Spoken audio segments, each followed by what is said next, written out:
The truth is, a lot of harm has come from people taking real biblical ideas and bending them into weapons, and let's not pretend that's some rare accident. It's been done deliberately, repeatedly, and with a straight face.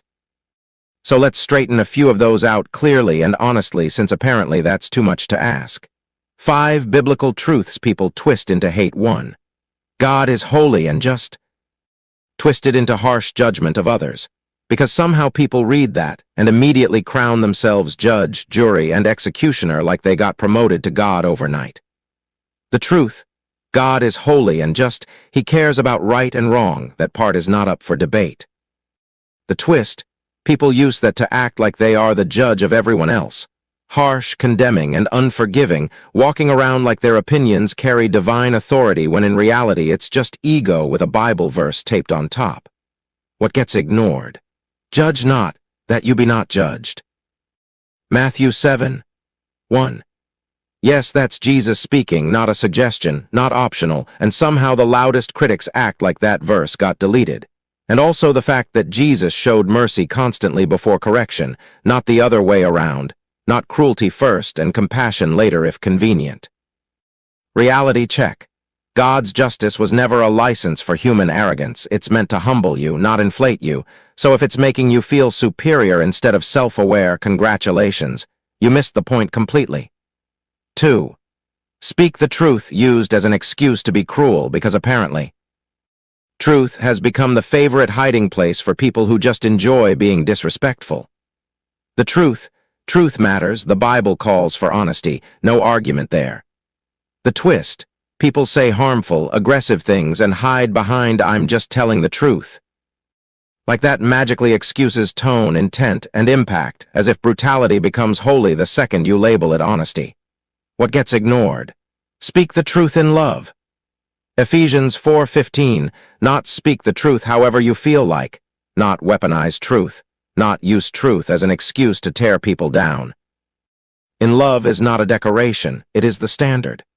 Reality check. If it's not rooted in love, it's not biblical truth, it's ego wearing a scripture mask, and honestly that mask is not convincing anyone paying attention. 3. Sin is real. Twisted into labeling and rejecting people, because nothing makes people feel more powerful than deciding who is in and who is out. The truth: yes, sin is a real concept in the Bible. That's not controversial. The twist: certain groups get singled out, labeled, and treated like they are beyond grace, as if some sins are apparently worse because they are easier to point at in someone else than confront in yourself. What gets ignored? All have sinned. Romans 3:23. Not some, not those people over there. All, which immediately destroys the idea that anyone stands on a higher moral platform. And also the fact that Jesus ate with sinners, not avoided them, not boycotted them, not dehumanized them. He sat with them, talked with them, showed them dignity. Which is somehow too radical for people claiming to follow him. Reality check. The Bible does not give anyone permission to rank sins like a scoreboard or treat people like they are disposable.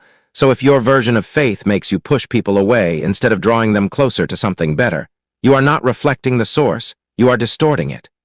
4. God has chosen people twisted into superiority because apparently being chosen got confused with being better, which is not only wrong, it is exactly the kind of pride the Bible warns against. The truth: the Bible talks about God choosing people like Israel or believers. That's clearly there. The twist: some take that to mean they are better than others, more worthy, more righteous, more deserving, basically turning a calling into a status symbol, which is honestly ironic. What gets ignored? Being chosen equals responsibility, not superiority. It means you are held to a higher standard, not placed on a higher pedestal, and the last will be first. Matthew 20:16. Which completely flips the ego-driven hierarchy people love to build. Reality check. If chosen makes you proud instead of humble, you have misunderstood it, because real understanding should make you quieter, more accountable, not louder and more self-congratulatory. 5. Obedience to God. Twisted into control and oppression, and this one gets ugly fast because people start using it to justify controlling others' lives. The truth: The Bible does call for obedience to God, that part is clear. The twist: people use that to control others, families, women, communities, forcing compliance, dressing up control as righteousness, and acting like authority over others is somehow spiritual leadership. What gets ignored? Love is the highest command.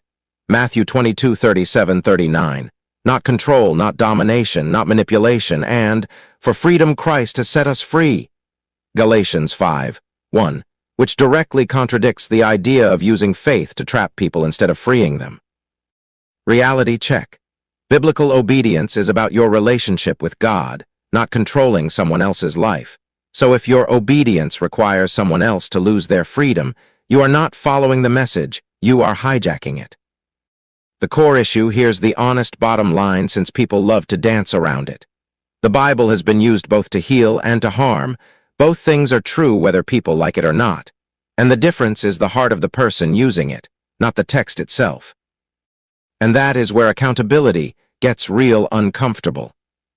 Jesus himself pushed hardest against religious hypocrisy, spiritual pride, and using God to burden people instead of lifting them, which is interesting because those are still the exact same problems showing up today, just with louder platforms and better branding. Final thought: if a teaching leads to hatred, dehumanizing others, pride, or lack of compassion, it is being misused, period. No loopholes, no excuses, no clever reinterpretations to justify it, because at the center of the message is this: love God, love people. Not selectively, not conditionally, not when it is convenient. Everything else is supposed to flow from that, not contradict it. And if it contradicts it, then what you are defending is not truth. It is your own bias dressed up to look holy, and that is exactly the problem. I respect all religions, but that is not truth. Jesus was free spirit, not bound to religion. Religion is a human choice. Jesus did not fund, build, or start a church institution the way people imagine today, and he was not religious. In the performative, system-driven sense people love to project onto him. Let's get precise, because this gets misunderstood on repeat like it's tradition instead of fact. Did Jesus fund or build any church? No. Jesus did not build a physical church building, did not raise money for an institution, did not create an organized religious system with structures, budgets, or denominations. There is zero record of him funding anything remotely close to what modern people call a church. What he did do: he gathered people, taught publicly and privately, formed a close group of disciples, and sent them out to continue the mission. But didn't he say, "I will build my church"? Yes. In Matthew 16:18 he says, "I will build my church." But here's the part people conveniently flatten out. The word church comes from the Greek ecclesia, which means an assembly, a gathering of people, not a building, not an institution, not a corporate structure with budgets and branding. So no, he wasn't talking about real estate or religious empires, he was talking about people. Was Jesus religious? Not in the way people usually mean it. He was deeply rooted in Jewish tradition, knowledgeable in scripture, and active in synagogues, yes. But he constantly challenged religious systems when they became hypocritical, prideful, controlling, and empty of compassion. He went straight at religious leaders who followed rules but lacked love, used God to control people, and prioritized image over truth.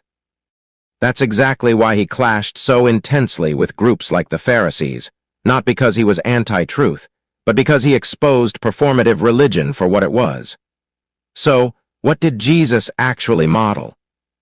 Instead of building an institution, he modeled relationship over ritual, transformation over performance, love over legalism, truth with mercy. And instead of funding buildings, he invested in people, plain and simple. Bottom line: Jesus did not fund a church, did not create religious institutions, and did not operate like modern, organized religion. He started a movement of people, not a system of control.